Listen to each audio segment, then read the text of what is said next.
Assalamualaikum warahmatullahi wabarakatuh. Saya Rahmayanti akan memaparkan hasil resume materi kolaboratif. Konsep kolaboratif yang dikemukakan oleh Lindeck dan Sikat tahun 2005 bahwa kolaborasi adalah proses yang kompleks di mana menuntut berbagai pengetahuan yang terencana dan menjadi tanggung jawab dari semua pihak. 6 kriteria penting untuk kolaborasi. Yang pertama adalah forum yang diperkuasa oleh lembaga publik atau lembaga. Kemudian peserta dalam forum termasuk aktor non-state. Yang ketiga, peserta terlibat langsung dalam pengambilan keputusan dan bukan hanya dikonsultasikan oleh agensi publik. Kemudian forum secara resmi diatur dan bertemu secara kolektif. Forum ini bertujuan untuk membuat keputusan dengan konsensus. Dan yang terakhir, fokus kolaborasi adalah kebijakan publik atau manajemen. Terdapat 3 tahapan dalam melakukan asesmen terhadap tata kelola kolaborasi.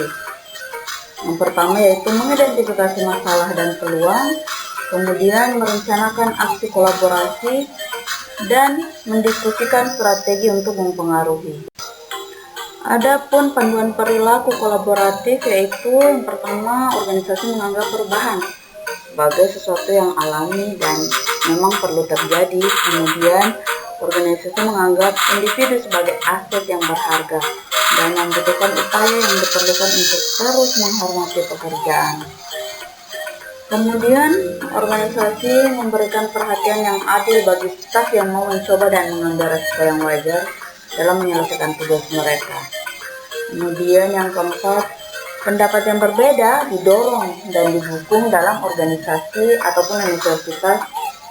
Dianggap setiap kontribusi dan pendapat sangat dihargai. Kemudian masalah dalam organisasi dibahas transparan untuk menghindari konflik. Kolaborasi dan kerja tim antar divisi adalah didorong. Dan yang terakhir, secara keseluruhan, setiap divisi memiliki kesadaran terhadap kualitas layanan yang diberikan. Adapun aktivitas kolaborasi antar organisasi dapat diwujudkan dengan kerjasama informal, kemudian perjanjian bantuan bersama, memberikan pelatihan, menerima pelatihan, perencanaan bersama, menyediakan peralatan, menerima peralatan, memberikan dan menerima bantuan teknis, memberikan dan menerima pengolahan hibah. Ada 5 hal yang harus dilalui dalam menjalin kolaborasi. Yang pertama adalah trust building atau membangun kepercayaan dengan stakeholder mitra kolaborasi. Yang kedua, face-to-face dialog, melakukan negosiasi dengan baik dan sungguh-sungguh. Kemudian komitmen terhadap proses, artinya pengakuan saling ketergantungan, sharing ownership dalam proses, serta keterbukaan terkait keuntungan bersama. Kemudian pemahaman bersama berkaitan dengan kejelasan visi, definisi bersama terkait permasalahan, serta mengidentifikasi nilai bersama dan menetapkan outcome antara. Di dalam berkolaborasi dalam konteks organisasi pemerintah terdapat faktor yang mempengaruhi dan faktor yang menghambat. Adapun faktor yang mempengaruhi yaitu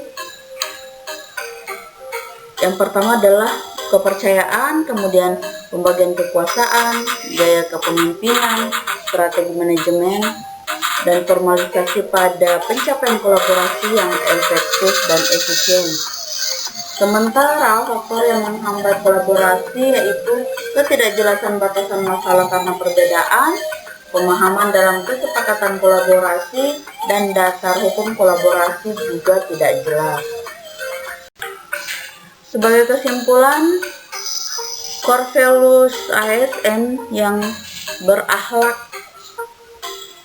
yang terakhir adalah kolaboratif merupakan nilai dasar yang harus dimiliki oleh ASN agar sekat-sekat yang mengkungkung birokrasi pemerintahan saat ini dapat kita hilangkan.